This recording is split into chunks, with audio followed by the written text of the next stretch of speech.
आयुर्वेद समाधान में आपका स्वागत है। दोस्तों, जीवित इंसानों में रोग प्रतिरोधक तंत्र यानी कि इम्यून सिस्टम नाम का एक ऐसा मैकेनिज्म होता है जो इन बैक्टीरिया, वायरस और माइक्रोब्स को शरीर से दूर रखता है। कुल मिलाकर कहें तो ये शरीर का ऐसा एक तंत्र होता है, प्रतिरोधक तंत्र होता है जो आपको बीमारियों से दूर रखता है। इंसान के मरते ही उसका इम्यून सिस्टम भी खराब हो जाता है और शरीर पर हमला करने की ताक में बैठे जो माइक्रोब्स हैं वो बॉडी को अपनी गिरफ्त में ले लेते हैं। आप देख सकते हैं कि कई बार जो मृत शरीर होता है वो 3 या 4 दिन बाद अगर किसी घर से बरामद होता है या किसी हादसे में उसकी मौत हो जाती है तो कैसे बदबू आती है। वो इसलिए होती है क्योंकि जो माइक्रोब्स होते हैं या जो बैक्टीरियाज होते हैं या जो वायरस होते हैं वो उस पर हमला कर देते हैं। यानी हमारे शरीर के भीतर एक प्रोटेक्शन मैकेनिज्म है जो शरीर की तमाम रोगों से सुरक्षा करता है। इसे ही शरीर की रोग प्रतिरोधक क्षमता कहते हैं।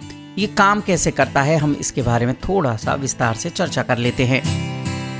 वातावरण में मौजूद तमाम बैक्टीरिया और वायरस को हम लगातार सांस के जरिए अंदर लेते हैं, लेकिन ये बैक्टीरिया हमें नुकसान इसलिए नहीं पहुंचा पाते क्योंकि हमारा प्रतिरोधक तंत्र इनसे एक समय लड़ते हुए इन्हें परास्त करता रहता है। कई बार जब इन बाहरी कीटाणुओं की ताकत बढ़ जाती है तो ये शरीर के प्रतिरोधक तंत्र को भेज जाते हैं। नतीजतन कई मौसमी बीमारियां हमें घेर लेती हैं। सर्दी जुकाम इस बात का संकेत है कि आपका प्रतिरोधक तंत्र कीटाणुओं को रोक पाने में नाकामयाब हो गया है। कुछ दिन में आप ठीक हो जाते हैं। इसका मतलब ये है कि तंत्र ने फिर से जोर लगाया और कीटाणुओं को हरा दिया।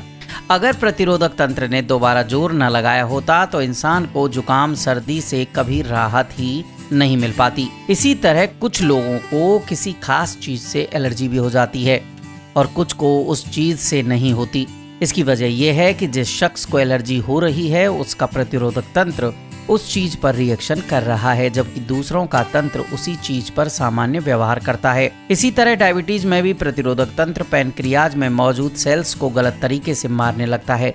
ज्यादातर लोगों में बीमारियों की वजह जो होती है वो वायरल और बैक्टीरियल इन्फेक्शन होता है। इसकी वजह से खांसी जुकाम से लेकर जो बुखार है वो हो जाते हैं। चलिए, ये रामायण तो आपने सुन ली, लेकिन इम्यूनिटी को कैसे बढ़ाना है ये जानना बेहद जरूरी है। दोस्तों, लॉकडाउन के समय में इस समय जो पूरा विश्व इस भयावह बीमारी से जूझ रहा है, ऐसे में आप प्रोसेस्ड और पैकेज्ड फूड से जितना हो सके बचें। ऐसी चीज जिनमें प्रिजर्वेटिव्स मिले हों उनसे आपको बचना चाहिए। विटामिन सी और बीटा कैरोटीन्स जहां भी हैं वह इम्यूनिटी बढ़ाते हैं, इसलिए मौसमी संतरा और नींबू आपको जरूर लेने चाहिए। साथ में आपको आंवले भी लेने चाहिए और जिंक का जो स्रोत है वो भी आपको लेना चाहिए क्योंकि प्रतिरोधक क्षमता को बढ़ाने में इसका बहुत बड़ा हाथ होता है। आप हरी सब्जियां भी खा सकते हैं। अच्छा, आयुर्वेद का एक छोटा सा प्रयोग हम आपको बता रहे हैं कि आप अगर ये करेंगे तो हमेशा आप कोरोना से भी बचे रहेंगे।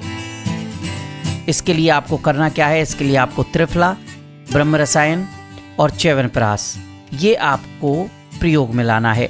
अश्वगंधा, शतावरी और गिलोय ये आपको जरूर प्रयोग में लाने हैं।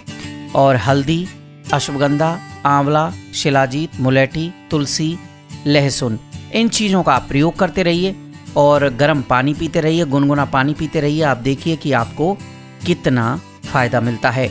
इसके साथ ही आप दिन में 3 से 4 बार नींबू का पानी पिएं, आपको बहुत फ़ायदा मिलेगा।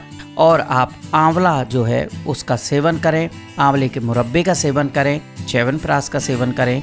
आप हमेशा कोरोना से बचे रहेंगे। साथ ही साथ में दोस्तों, प्रतिरोधक क्षमता बढ़ाने के लिए आप तुलसी का जरूर प्रयोग करें। तुलसी के पत्ते आप दिन में 3 पत्ते आप ले लीजिए, सुबह दोपहर शाम।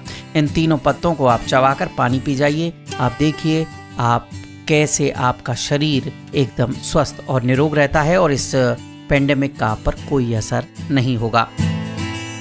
ये था आज का आयुर्वेद समाधान। दोस्तों, आयुर्वेद समाधान जीवन जीने की एक पद्धति है जिसमें बताए गए नुस्खे वैद्यों की राय के मुताबिक होते हैं। जीवन को निरोग बनाने के लिए सब्सक्राइब, लाइक और शेयर कीजिए आयुर्वेद समाधान, क्योंकि आयुर्वेद समाधान है हर रोग का निदान।